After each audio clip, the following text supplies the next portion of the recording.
Hello students, welcome to WB exam guide. Primary interview প্রস্তুতি পূর্বে আজকে আমরা যে টপিকটা নিয়ে আলোচনা করব অন স্ক্রিন তোমরা দেখতেই পাচ্ছ। আজকের আলোচনার টপিক হচ্ছে আমাদের যে পরিবেশ বইটি রয়েছে সেটা ক্লাস 5।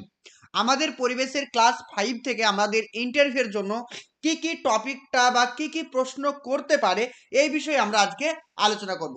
তো প্রত্যেকে যারা নতুন অবশ্যই চ্যানেলটিকে সাবস্ক্রাইব করে রাখুন, পাশে থাকা বেল আইকন অবশ্যই ক্লিক করুন। ওকে, তোমাদের খুব শীঘ্রই কিন্তু তোমাদের ইন্টারভিউর বেঙ্গলি মিডিয়ামের নোটিফিকেশন চলে আসবে, জানুয়ারি থেকে শুরু হয়ে যাবে। তো প্রত্যেকে ভালো করে পড়ো, এত ভয় পাওয়ার কিছু নেই, তোমরা যথেষ্ট সময় পাবে। যাদের এখনো প্রিপারেশন শুরু হয়নি বলে মনে করছো, তোমরা যথেষ্ট সময় পাবে পড়ার জন্য, পড়ো, হয়ে যাবে।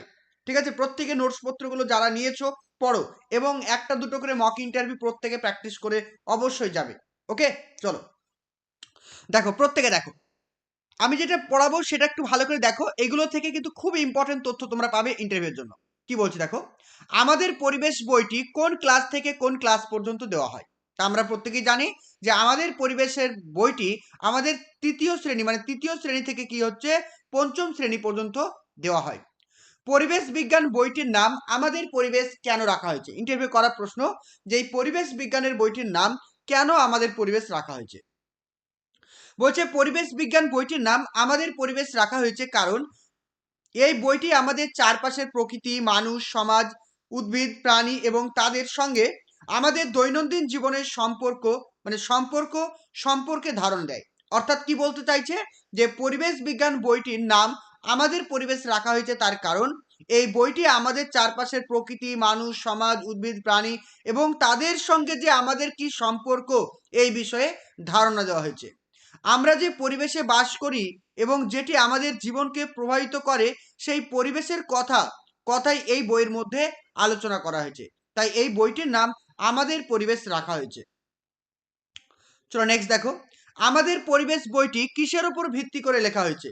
আমাদের পরিবেশ বইটি এনসিএফ, মাথায় রাখবে কি, এনসিএফ, এনসিএফ 2005 এবং আরটি অ্যাক্ট 2009 এবং শিক্ষার্থীদের বাস্তব অভিজ্ঞতা ও সক্রিয় অংশগ্রহণের ওপর ভিত্তি করে রচিত হয়েছে।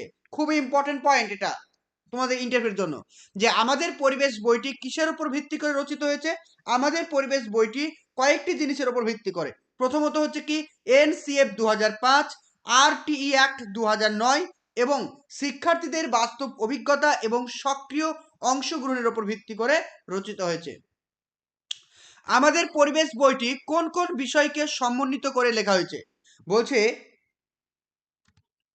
দেখো, তাহলে কি বলছে, আমাদের পরিবেশ বইটি কোন কোন বিষয়কে সমন্বিত করে লেখা হয়েছে? আমাদের পরিবেশ বইটি বিজ্ঞান, সমাজ, ইতিহাস, ভূগোল ইত্যাদি বিষয়কে সমন্বিত করে লেখা হয়েছে। নেক্সট কোশ্চেন, পঞ্চম শ্রেণীর আমাদের পরিবেশ বইটির প্রচ্ছদ ও অলঙ্করণ কে করেছেন? খুব ইম্পর্টেন্ট। দেখো বলছে পঞ্চম শ্রেণীর আমাদের পরিবেশ বইটির প্রচ্ছদ ও অলঙ্করণ কে করেছেন? পঞ্চম শ্রেণীর আমাদের পরিবেশ বইটির প্রচ্ছদ ও অলঙ্করণ করেছেন সুমীর সরকার। নামটা মাথায় রাখবে, ভেরি ভেরি ইম্পর্টেন্ট। নামটা মাথায় রাখবে, কি হবে? সুমীর সরকার। চলো নেক্সট দেখো, তারপরের প্রশ্ন জিজ্ঞাসা করতে পারে ইন্টারভিউ, যে প্রচ্ছদ ও অলঙ্করণ বলতে আপনি কি বোঝেন? খুব ভালো একটা প্রশ্ন, দেখে নাও কি হবে আনসার এটা। বলছে প্রচ্ছদ ও অলঙ্করণ বলতে আপনি কি বোঝেন? দেখো, তাহলে কি কি বলবো আমরা আনসার। বলছে প্রচ্ছদ হলো বইয়ের সামনের পাতা, যেখানে বইয়ের নাম, বিষয় ও আকর্ষণীয় ছবি থাকে। তাহলে কি বললাম, যে প্রচ্ছদ হলো বইয়ের পাতা, যেখানে বইয়ের নাম, বিষয় ও আকর্ষণীয় ছবি থাকে। আর অলঙ্করণটা কি? অলঙ্করণ হলো বইয়ের ভেতরের বিষয়বস্তুকে সহজ ও সুন্দরভাবে বোঝানোর জন্য ব্যবহৃত ছবি ও চিত্র। তাহলে কি বললাম, প্রচ্ছদ কথার অর্থ হচ্ছে বাইরের যে ডিজাইন, কোন একটা বইয়ের বাইরের ডিজাইন, আর অলঙ্করণ কথার অর্থ হচ্ছে বইয়ের আভ্যন্তরীণ ডিজাইন। এটা কিন্তু ভালো করে মাথায় রাখতে হবে। প্রচ্ছদ বইয়ের বাহ্যিক সৌন্দর্যকে বাড়িয়ে তোলে, আর অলঙ্করণ কোনো একটা পড়াকে আনন্দময় ও বোধগম্য করে তোলে। এটা কিন্তু ভালো করে মনে রাখবে, এটা ইন্টারভিউ করতে পারে প্রশ্নটা। চলো নেক্সট দেখো, শরীরের কোন অঙ্গকে আমাদের বর্ম বলা হয়? তাহলে আমাদের শরীরের চামড়াকে বা ত্বককে শরীরে বর্ম বলা হয়। কারণটা কি? কারণ চামড়া সারা শরীর ঢেকে রাখে, আমাদের দেহকে বাইরের নানান ক্ষতিকারক প্রভাব থেকে রক্ষা করে। নেক্সট কোশ্চেন দেখো, চামড়াকে কেন শরীরের বর্ম বলা হয়? চামড়া আমাদের শরীরকে ধুলো, বালি, জীবাণু, আঘাত গরম, ঠান্ডা এবং ক্ষতিকারক রশ্মি থেকে রক্ষা করে। এটি শরীরের ভেতরের অঙ্গগুলিকে নিরাপদ রাখে, তাই চামড়াকে শরীরের প্রাকৃতিক বর্ম বলা হয়। এছাড়াও আগেকার দিনে গন্ডারের চামড়া দিয়ে যুদ্ধের ঢাল তৈরি করা হতো, যেটাকে বর্ম বলা হতো। বোঝা গেল? খুব সুন্দর করে বলতে হবে। চলো নেক্সট দেখো। নেক্সট কোশ্চেন বলছে, আপনি শিরা ও ধমনির মধ্যে পার্থক্য একটু বলুন।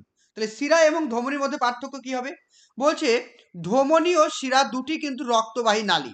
ধমনী হৃৎপিণ্ড থেকে শরীরের বিভিন্ন অংশে অক্সিজেনযুক্ত রক্ত বহন করে, মানে হৃৎপিণ্ড থেকে আমাদের শরীরের বিভিন্ন অঙ্গে নিয়ে যায়। অন্যদিকে শিরা শরীরের বিভিন্ন অংশ থেকে অক্সিজেন শূন্য, মানে কার্বন ডাই অক্সাইড যুক্ত রক্তকে হৃৎপিণ্ডে নিয়ে আসে। মানুষের শরীরে ত্বকের কয়টি স্তর রয়েছে, কি কি? আমাদের মানুষের শরীরে ত্বকের 3টি স্তর রয়েছে। যেটা হচ্ছে বাইরের ত্বক, যেটাকে বলা হয় কি এপিডার্মিস, মিডিলের ত্বক ডার্মিস, আর যেটা সব থেকে নিচের ত্বক সেটাকে বলা হয় কি হাইপোডার্মিস। তাহলে এটা যদি আমাদের ত্বক হয়, এটা যদি ত্বকের স্তর হয়, এটা ধরো আমাদের লোম, ঠিক আছে, এটা ত্বকের লোম। তাহলে বাইরে যেটা থাকবে এটাকে বলবো কি এপি, এটাকে বলবো আমরা এপিডার্মিস। মিডিলটাকে বলবো আমরা কি ডার্মিস, আর নিচেরটাকে আমরা কি বলবো হাইপোডার্মিস। ঠিক আছে, নেক্সট দেখো। কোন জিনিসের উপস্থিতিতে শরীরে ত্বকের রং কালো হয়ে যায়? এর আনসার হবে কি মেলানিন। মেলানিন নামক এক ধরনের রঞ্জক থাকার কারণে আমাদের ত্বকের রং কালো হয়ে যায়। নেক্সট দেখো, মেলানিন আমাদের শরীরকে কিভাবে রক্ষা করে? মেলানিন সূর্যের ক্ষতিকর অতিবেগুনি রশ্মি শোষণ করে আমাদের ত্বককে রক্ষা করে। এর ফলে ত্বক সহজে ক্ষতিগ্রস্ত হয় না, বরং ত্বকে ক্যান্সার সংক্রমণের হাত থেকে রক্ষা করে। বোঝা গেল? তাহলে মেলানিন যাদের শরীরে সব থেকে বেশি অতিবেগুনি রশ্মির শোষণ করার ক্ষমতা তত কি হবে বলো ফেলো, শোষণ করার ক্ষমতাটা তত বেশি, যার ফলে কিন্তু আমাদের শরীরে কিন্তু ক্যান্সারটা অতটা হয় না।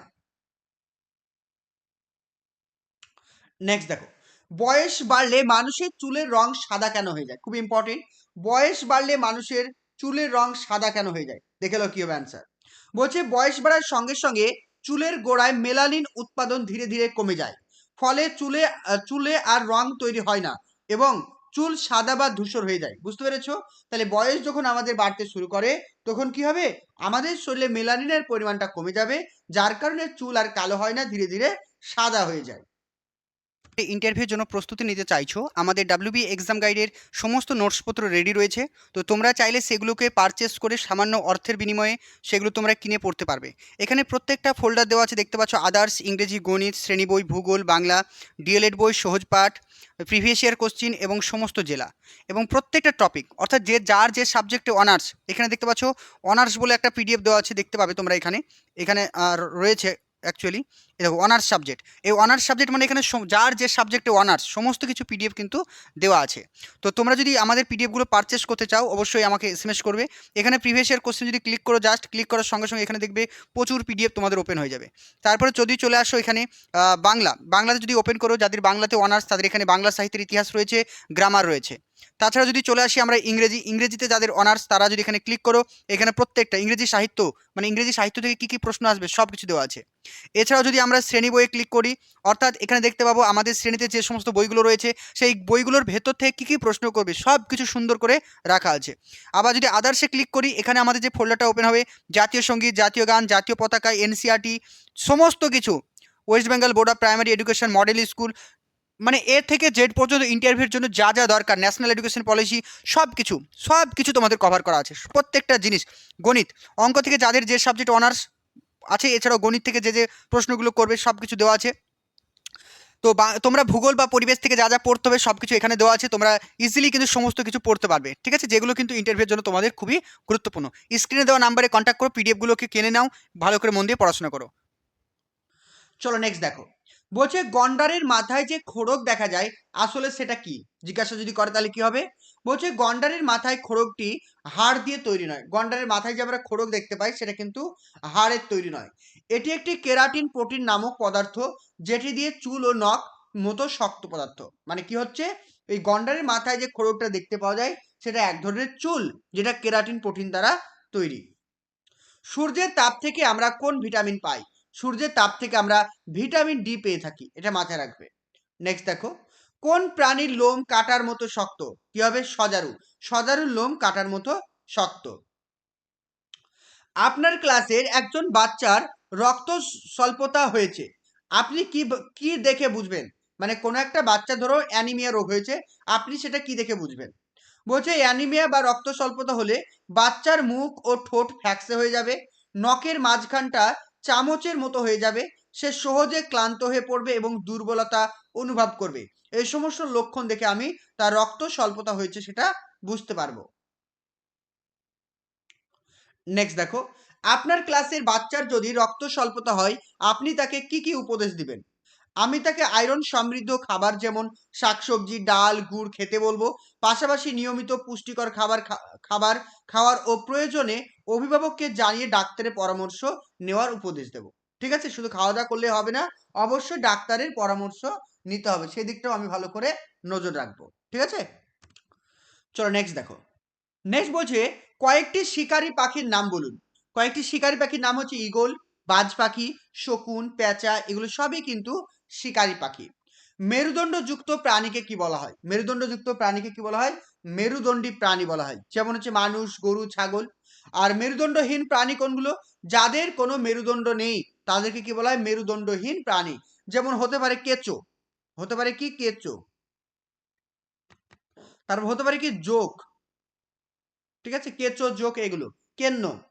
মানুষের যে মানুষের যে মেরুদণ্ডটি রয়েছে তার নাম কি? অর্থাৎ আমরা যে হিউম্যান বিংস, সেই হিউম্যান বিংসের যে মেরুদণ্ড রয়েছে সেটার নাম কি? সেটার নাম হচ্ছে ভার্টিব্রা বা কোষেরুকা। মনে থাকে জানো। চলো নেক্সট দেখো। নেক্সট বলছে কনুই থেকে কবজি পর্যন্ত মানুষের শরীরে কটি হাড় থাকে? তাদের নাম কি? কনুই থেকে কবজি পর্যন্ত মানুষের শরীরে দুটি হাড় থাকে। একটি হচ্ছে কি রেডিয়াস, আর একটা হচ্ছে কি আলনা। মনে থাকবে? তাহলে এক নম্বর হচ্ছে কি রেডিয়াস, দুই নম্বর হচ্ছে আলনা। এই দুটি হাড় থাকে। কান থেকে কনুই পর্যন্ত মানুষের হাড়ের নাম কি? সেটা হবে কি? হিউমেরাস। মনে থাকে জানো? হিউমেরাস। কোমর থেকে হাঁটু পর্যন্ত হাড়ের নাম কি? সেটা হবে কি? ফিমার। নেক্সট বলছি দেখো, মানুষের শরীরে হাঁটু থেকে পায়ের গোড়ালি পর্যন্ত যে হাড়টি রয়েছে তার নাম কি? সেটা নাম হচ্ছে কি? টিবিয়া ও ফিবুলা। ইন্টারভিউ আর একটা প্রশ্ন করে, মানুষের শরীরে সব থেকে ছোট হাড়ের নাম কি? স্টেপিস, যেটা আমাদের কানে থাকে, অন্তকর্ণে, অন্তকর্ণে, কানের অন্তভাগে থাকে স্টেপিস। নেক্সট দেখো, লিগামেন্ট কি? এর কাজ কি? খুব ইম্পর্টেন্ট। লিগামেন্ট কি? লিগামেন্ট হচ্ছে এক ধরনের শক্ত নমনীয় তন্তু যা একটি হাড়কে অন্য একটি হাড়ের সঙ্গে সংযুক্ত করতে সাহায্য করে। অর্থাৎ একটা হাড়ের সঙ্গে আর একটা হাড়ের জোড়কে কি বলা হয়? লিগামেন্ট বলা হয়। নেক্সট দেখো, টেন্ডন কাকে বলে? টেন্ডন হলো এক ধরনের শক্ত তন্তু যেটি একটি পেশিকে একটি হাড়ের সঙ্গে যুক্ত করে। তাহলে পেশির সঙ্গে হাড়ের যুক্তকে বলা হয় টেন্ডন, আর হাড়ের সঙ্গে হাড়ের যুক্তকে কি বলা হয়? লিগামেন্ট। আমাদের অস্থি মজবুত করার জন্য কোন ধরনের খনিজ মৌলের প্রয়োজন? সেটা হচ্ছে কি হবে? ক্যালসিয়াম এবং ফসফরাস। মাথায় রাখবে কি? ক্যালসিয়াম আর হচ্ছে ফসফরাস কিন্তু অত্যন্ত গুরুত্বপূর্ণ। নেক্সট দেখো, শরীরে রক্ত চারিদিকে ছড়িয়ে দেওয়ার জন্য যে পাম্প মেশিনটি প্রয়োজন সেটির নাম কি? সেটির নাম হচ্ছে কি? হৃৎপিণ্ড। তাহলে আনসার হবে কি? হৃৎপিণ্ড। নেক্সট কোশ্চেন, হৃৎপিণ্ড বা ফুসফুসের শব্দ শোনার জন্য যে যন্ত্রটি আমরা ব্যবহার করি তার নাম কি? সেটার নাম হচ্ছে স্টেথোস্কোপ। মনে রাখবে, স্টেথোস্কোপ। কয়েকটি জলবাহিত রোগের নাম বলুন। কয়েকটি জলবাহিত নাম হবে কি? কলেরা, টাইফয়েড, আমাশয়, ডায়রিয়া, জন্ডিস, এগুলো সবই কিন্তু জলবাহিত রোগ। যক্ষা রোগের জন্য কোন ধরনের টিকা দেওয়া হয়? যক্ষা রোগের জন্য বিসিজি। কি বললাম? বিসিজি। বিসিজির পুরো নাম জিজ্ঞাসা করতে পারে, ব্যাসিলাস ক্যালমেটি গুয়েরিন। ঠিক আছে? মাথায় রাখবে বিসিজি, যেটা হচ্ছে যক্ষা রোগের টিকা। নেক্সট দেখো, টিবি রোগের পুরো নাম কি? টিবি রোগের পুরো নাম হচ্ছে টিউবারকিউলোসিস। ডিওটি ডট কোন রোগের চিকিৎসায় ব্যবহার করা হয়? এর পুরো নাম কি? ডট যক্ষা রোগ বা টিবি রোগের চিকিৎসায় ব্যবহার করা হয়। এটার পুরো নাম হচ্ছে ডাইরেক্টলি অবজার্ভ ট্রিটমেন্ট। নেক্সট দেখো, ওআরএস পুরো নাম কি? আপনি কিভাবে ওআরএস বানাবেন? ওআরএস এর পুরো নাম হলো ওরাল রিহাইড্রেশন সলিউশন। কি বললাম? Oral rehydration solution. ওআরএস বানানোর পদ্ধতি, 1 লিটার পরিষ্কার পানিতে ওআরএস এর একটি প্যাকেট মিশিয়ে সেটাকে ভালো করে গুললেই কিন্তু ওআরএস হয়ে যাবে। এছাড়াও আমরা কিন্তু কি করতে পারবো? একটি মানে এতে শরীরের পানি শূন্যতা দূর হবে। অর্থাৎ আমাদের শরীর অনেক সময় কি হয়ে যায়? হাইড্রেট হয়ে যায়। ডিহাইড্রেট হয়ে যায়। সেটা দূর করার জন্য আমরা ওআরএস খেয়ে থাকি। আর এছাড়াও আমরা জলের সঙ্গে যদি লবণ মিশাই তাহলে সেটা কিন্তু ওআরএস হয়ে যাবে। আপনি স্কুলে বাচ্চাদের কখন ওআরএস খেতে বলবেন? স্কুলে কোনো বাচ্চার যদি ডায়রিয়া, বমি বা বেশি ঘাম বা দুর্বলতা দেখা যায়, তখন আমি তাকে ওআরএস খেতে বলবো। এতে শরীরের জল ও লবণের ঘাটতি পূরণ হয়। কোন মাটিতে জল ধারণ ক্ষমতা সবথেকে বেশি? সেটা হবে কি এঁটেল মাটিতে। তাহলে এঁটেল মাটিতে সবথেকে জল ধারণ ক্ষমতা বেশি থাকে। কারণ এই মাটিতে কণাগুলি ছোট, ছোট হওয়ায় এই মাটি সহজে কিন্তু জলকে ধরে রাখতে পারে। নেক্সট দেখো, ভারতের সবথেকে পলিমাটি কোথায় দেখা যায়? পলিমাটি সবথেকে বেশি দেখা যায় গঙ্গা, ব্রহ্মপুত্র নদীর তীরবর্তী অঞ্চল। যেমন হচ্ছে উত্তর-পূর্ব ভারতে সবথেকে বেশি। দোআঁশ মাটিতে কোন কোন চাষ ভালো হয়? ধান, গম, পাট, আখ ইত্যাদি। বেলে মাটিতে কোন কোন চাষাবাদ ভালো হয়? বাদাম, তিল, তরমুজ। এঁটেল মাটিতে কোন চাষ সবথেকে ভালো হয়? এঁটেল মাটিতে হচ্ছে কি বার্লি, মটরশুঁটি, ভুট্টা, আখ, সরিষা এগুলো হচ্ছে ভালো। নেক্সট দেখো, জৈব সার এবং অজৈব সার বলতে আপনি কি বোঝেন? জৈব সার হলো প্রাকৃতিক উপাদান, যেমন হচ্ছে গোবর, পচা পাতা, খড় বা রান্নাঘরের বর্জ্য থেকে তৈরি সার, যা মাটির উর্বরতা বাড়ায় এবং পরিবেশের ক্ষতি করে না। বোঝা গেল? তাহলে জৈব সার কোনগুলো? যেগুলো হচ্ছে গোবর, পচা পাতা, পচা খড় বা রান্নাঘরের বর্জ্য পদার্থ থেকে পেয়ে থাকি। আর অজৈব সার কোনগুলো? অজৈব সার হচ্ছে যেগুলো কলকারখানায় তৈরি হয়, যেমন হচ্ছে রাসায়নিক সার, যেমন ইউরিয়া, ডিএপি এগুলো হচ্ছে সব থেকে রাসায়নিক সার, যেগুলোকে বলবো আমরা অজৈব সার। আপনি বিদ্যালয়ের কিচেন গার্ডেনে কোন ধরনের সার প্রয়োগ করবেন? স্যার আমি বিদ্যালয়ের কিচেন গার্ডেনে জৈব সার ব্যবহার করব। যেমন হচ্ছে কারণটা কি? কারণটা হচ্ছে এই সারের প্রয়োগের ফলে মাটি এবং উদ্ভিদ দুটোই কিন্তু নিরাপদ এবং দীর্ঘমেয়াদী পুষ্টি থাকে। দুটি জৈব সারের নাম বলুন। একটা হচ্ছে কি গোবর সার, ২ নম্বর হচ্ছে কি কম্পোস্ট সার। দুটি অজৈব সারের নাম বলুন, ইউরিয়া এবং ডিএপি। ভার্মি কম্পোস্ট সার বলতে আপনি কি বোঝেন? ভার্মি কম্পোস্ট সার হলো কেঁচোর সাহায্যে তৈরি এক ধরনের জৈব সার। কেঁচো গাছের শুকনো পাতা, খড় ও অন্যান্য জৈব পদার্থ খেয়ে সেগুলোকে পচিয়ে খুব পুষ্টিকর সার তৈরি করে। এই সার মাটির উর্বরতা বাড়ায় এবং গাছের বৃদ্ধি ভালো করে। নেক্সট দেখো, নয়নঝুলি নাম শুনেছেন? এই নয়নঝুলি বলতে আপনি কি বোঝেন? হ্যাঁ স্যার, নয়নঝুলি হচ্ছে এক ধরনের প্রাকৃতিক জলাধার, যেগুলি আমরা রাস্তার ধারে দেখতে পাই। যে সমস্ত পুকুরে মাছ চাষ করা হয়, ওই পুকুরে জল পরিষ্কার করার জন্য কি ব্যবহার করা হয়? মাথায় রাখবে, পটাশিয়াম পার ম্যাঙ্গানেট। কি বললাম? পটাশিয়াম পার ম্যাঙ্গানেট। এটি হচ্ছে বেগুনি রঙের রাসায়নিক পদার্থ, যা জীবাণুনাশক হিসাবে ব্যবহার করা হয়। এটি মাছ চাষের পুকুরে জল পরিষ্কার করতে, ক্ষত পরিষ্কার করতে এবং জীবাণু মুক্ত করতে ব্যবহার করা হয়। জলে ভাসে এমন দুটি উদ্ভিদের নাম বলুন। খুব ইম্পর্টেন্ট।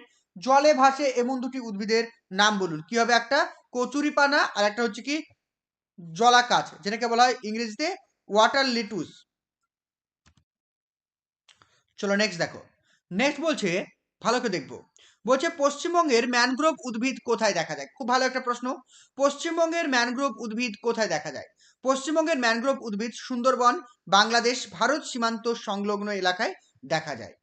নেক্সট কোশ্চেন, সুন্দরবন কোন কোন নদীর বদ্বীপের ফলে সৃষ্টি হয়েছে? সুন্দরবন মূলত গঙ্গা, ব্রহ্মপুত্র ও মেঘনা নদীর বদ্বীপের ফলে সৃষ্টি হয়েছে। এটি পৃথিবীর বৃহত্তম নদী বদ্বীপ। খুবই ইম্পর্টেন্ট এটা। তাহলে কি বললাম? অনেকেই আমার কাছে সুন্দরবন নিয়ে পিডিএফ চাইছিলে। তো দাদা সুন্দরবন নিয়ে একটি আমাদেরকে নোটস বানিয়ে দেন। এখানে তোমাদের সুন্দরবন নিয়ে সুন্দর করে আলোচনা করে দিলাম। ঠিক আছে? ভালো করে দেখো। তাহলে প্রথম সুন্দরবন নিয়ে কোশ্চেন কি ছিল? এখান থেকে পশ্চিমবঙ্গে ম্যানগ্রোভ উদ্ভিদ কোথায় দেখা যায়? পশ্চিমবঙ্গে ম্যানগ্রোভ উদ্ভিদ দেখা যায় সুন্দরবন এলাকায়, যেটি ভারত এবং বাংলাদেশ সীমান্ত এলাকায় রয়েছে। তারপর নেক্সট কোশ্চিন, সুন্দরবন কোন নদীর বদ্বীপের ফলে সৃষ্টি হয়েছে? গঙ্গা, ব্রহ্মপুত্র ও মেঘনা নদী। এটা হচ্ছে পৃথিবীর সব থেকে বৃহত্তম নদী বদ্বীপ। সুন্দরবনের নাম কেন সুন্দরবন রাখা হয়েছে? সুন্দরবনের নাম সুন্দরবন রাখা হয়েছে কারণ এই অঞ্চলে প্রচুর পরিমাণে সুন্দরী গাছ জন্মায়। সুন্দরী গাছের নাম থেকে সুন্দর এবং বনভূমি থেকে বন, এই দুটি মিলিয়ে এলাকার নাম রাখা হয়েছে সুন্দরবন। ভারতের সুন্দরবন কোন জেলায় রয়েছে? ভারতের সুন্দরবন পশ্চিমবঙ্গের দক্ষিণ ২৪ পরগনা ও উত্তর ২৪ পরগনা জেলাতে রয়েছে। সুন্দরবন কতটি দেশের মধ্যে রয়েছে? সুন্দরবন দুটি দেশের মধ্যে রয়েছে। একটি হচ্ছে ভারত আর একটি হচ্ছে বাংলাদেশ। সুন্দরবনের বেশিরভাগটাই রয়েছে বাংলাদেশে এবং কম ভাগটা রয়েছে ভারতে। পশ্চিমবঙ্গের সুন্দরবন এলাকার উন্নয়ন মন্ত্রীর নাম কি? খুব ইম্পর্টেন্ট। পশ্চিমবঙ্গের সুন্দরবন এলাকার উন্নয়ন মন্ত্রীর নাম হচ্ছে শ্রী বঙ্কিমচন্দ্র হাজরা। নেক্সট কোশ্চেন, সুন্দরবনে কয়েকটি উদ্ভিদের নাম বলুন। সুন্দরবনের কয়েকটি উদ্ভিদের নাম হচ্ছে সুন্দরী, গরান, কেওড়া, গোলপাতা, হেতাল ইত্যাদি। সুন্দরবনের কয়েকটি নদীর নাম বলুন। সুন্দরবনের কয়েকটি নদীর নাম হচ্ছে মাতলা, বিদ্যাধরী, ইচ্ছামতি, গোসাবা, রায়মঙ্গল ইত্যাদি। সুন্দরবন কবে ন্যাশনাল পার্কে তকমা পেয়েছে? সুন্দরবন ন্যাশনাল পার্কে তকমা পেয়েছে 1984 সালে ঘোষণা করা হয়। খুব ইম্পর্টেন্ট, সুন্দরবন ন্যাশনাল পার্কে তকমা পেয়েছে 1984 সালে। মনে রাখবে কবে? 1984 সালে।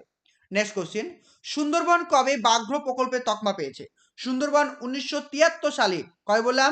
1973 সালে বাঘ্র প্রকল্পে তকমা পেয়েছে। সুন্দরবন কবে ওয়ার্ল্ড হেরিটেজ সাইটে তকমা পেয়েছে? সুন্দরবন 1987 সালে ওয়ার্ল্ড হেরিটেজ সাইটে তকমা পেয়েছে।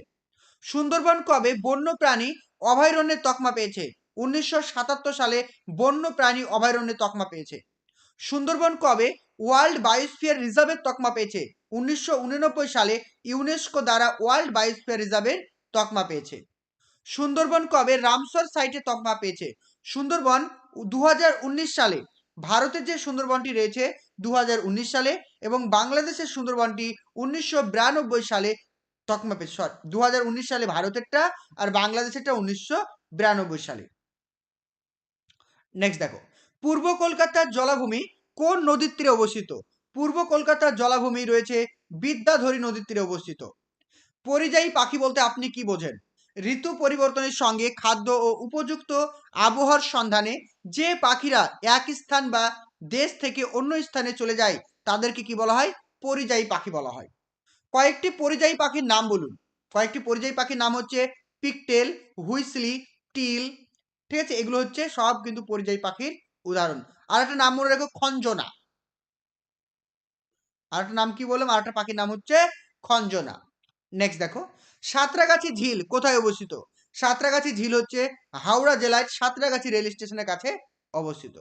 তো আজকের ক্লাস আমরা এই পর্যন্ত আলোচনা করলাম। নেক্সট দিন আরো আলোচনা করব। সমস্ত পিডিএফস ইভিএস এর ওপরে এইভাবে তোমাদের ক্লাস 3 থেকে 8 পর্যন্ত সমস্ত, 8 পর্যন্ত অতটা দরকার নেই। তোমাদের 3 থেকে 5 পর্যন্ত আমি সমস্ত ইভিএস এর নোটস কিন্তু আপলোড করে দিয়েছি, তোমরা প্রত্যেকে পড়ে নাও। আর বেশি সময় নেই, ভালো করে নোটস পত্রগুলো পড়ে নাও। আর যারা এখনো পর্যন্ত মক ইন্টারভিউ কোনো জায়গায় প্র্যাকটিস করোনি, আবারও বলছি, জীবনে একটা অনেক বড় একটা মুহূর্ত পেয়েছো, সুযোগ পেয়েছো, তাই নিজের ভুলটাকে ইন্টারভিউ বোর্ডে ফাইনালে নিয়ে যেও না। আগে থেকে কোনো স্যার বা কোনো ম্যাম বা কোনো কোচিং সেন্টারে অবশ্যই একটা, দুটো, তিনটে ডেমো প্র্যাকটিস করে যাও, তাহলে নিজের ভুলগুলো বুঝতে পারবে। তোমরা জানি অনেকে ভালো ডেমো জানো, ডেমো করতে পারছো, তবুও তোমাদের বলার মধ্যে হয়তো কোনো জায়গায় ভুল ত্রুটি আছে, সেগুলোকে সংশোধন করে যাও। কারণ ইন্টারভিউয়ে 0.2 নাম্বারও কিন্তু অনেকটা গুরুত্বপূর্ণ। ঠিক আছে, আমাদের কিন্তু অনলাইন ইন্টারভিউর কোর্স চলছে। যদি তোমরা অনলাইনে মক ইন্টারভিউ দিতে চাও তাহলে অবশ্যই যোগাযোগ করো স্ক্রিনে দেওয়া নাম্বারে। এখানে তোমরা মক ইন্টারভিউ দিতে পারবে, যেভাবে ইন্টারভিউ হয় সেইভাবেই কিন্তু ইন্টারভিউ দিতে পারবে এবং নোটস পত্রগুলো পেয়ে যাবে। ওকে, থ্যাংক ইউ। প্রত্যেকেই আমাদের ডাব্লিউবি এক্সাম গাইডের সমস্ত নোটসপত্র কিনেছো এবং পড়াশোনা করছো, কিন্তু তোমাদেরকে একটা কথা বলবো, শুধু নিজে পড়লে হবে না, মক ইন্টারভিউ ক্লাসে তোমাদেরকে সেটাকে প্রতিফলন করতে হবে। তাই তোমাদের প্রিপারেশন কতটা সঠিক হয়েছে সেটা দেখার জন্য আমাদের প্রাইমারি ইন্টারভিউয়ের জন্য একটা নতুন কোর্স চালু হচ্ছে, যেখানে আমাদের অভিজ্ঞ শিক্ষক বা শিক্ষিকারা রয়েছেন, যারা কিন্তু প্রতিনিয়ত তোমাদেরকে ডেমো প্র্যাকটিস করাবেন, তোমাদের মক ইন্টারভিউ নেবে, যেটা কিন্তু তোমাদের সম্পূর্ণ ইন্টারভিউ যেমনভাবে হবে ঠিক সেইভাবেই কিন্তু তোমাদেরকে প্র্যাকটিস করানো হবে। তো তোমরা যারা আমাদের সঙ্গে মক ইন্টারভিউ ক্লাস করতে চাইছো অনলাইনে, ক্লাসটা অনলাইন গুগল মিটে হবে। তো তোমরা যদি মক ইন্টারভিউ ক্লাস করতে চাও অবশ্যই স্ক্রিনে দেওয়া নাম্বারে আমাদের সঙ্গে যোগাযোগ করো। সেখানে খুবই অল্প ফিস রয়েছে, অ্যাডমিশন নাও, কারণ সুযোগ একবারই আসে, এই সুযোগটাকে মিস করো না। সামান্য কিছু টাকার জন্য হয়তো তোমরা ভাবছো যে নিজেরাই প্র্যাকটিস করবো, এটা করো না, কারণ নিজেদের ভুলটা তোমরা নিজেরা কখনো আইডেন্টিফাই করতে পারবে না। তাই প্রত্যেকে আমি বলবো, প্রত্যেকে কিন্তু আমাদের ক্লাসে জয়েন করো এবং নিজের প্রিপারেশনকে আরও সুন্দর করে তোলো।